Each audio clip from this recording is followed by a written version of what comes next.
हार घावला या श्वेत पद्मासना. आज आपण ह्या सरस्वतीच्या मंदिरामध्येच आलो आहोत आपल्या मुलांचं कौतुक करण्यासाठी.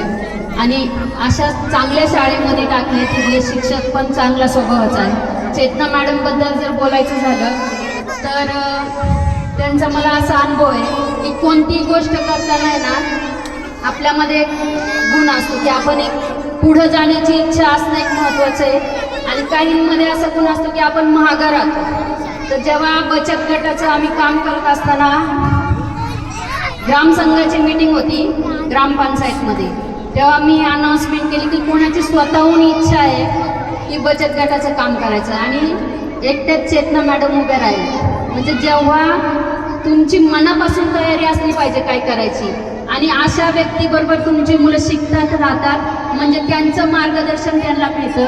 एक छोटीशी गोष्ट सांगून जास्त वेळ नाही घेणार. एका घरामध्ये 2 पोपटाचे पिल्लं असतात आणि त्या घराला 2 दरवाजे असतात. तो एका बाजूला ब्राह्मण असतो एका दरवाजाच्या बाजूला आणि एका दरवाजाच्या बाजूला पिणारा माणूस असतो जो शिव्यागाळ करत असतो. दोन्ही दरवाजामध्ये ते पोपट पिंजऱ्यामध्ये ठेवलेले असतात. काही महिन्यानंतर असं होतं की एका बाजूला जिथं ब्राह्मण असतो तो पोपट मंत्र शिकतो, वेद शिकतो आणि ज्या बाजूला शिव्यागाळ करणारा व्यक्ती राहतो त्या बाजूचा पोपट आहे तो शिव्यागाळ करत असतो.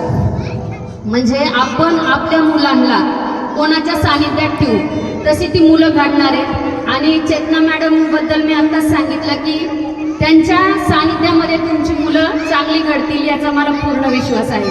धन्यवाद. धन्यवाद ताई. Now I would like to request Mrs. Jyoti Kadam to honor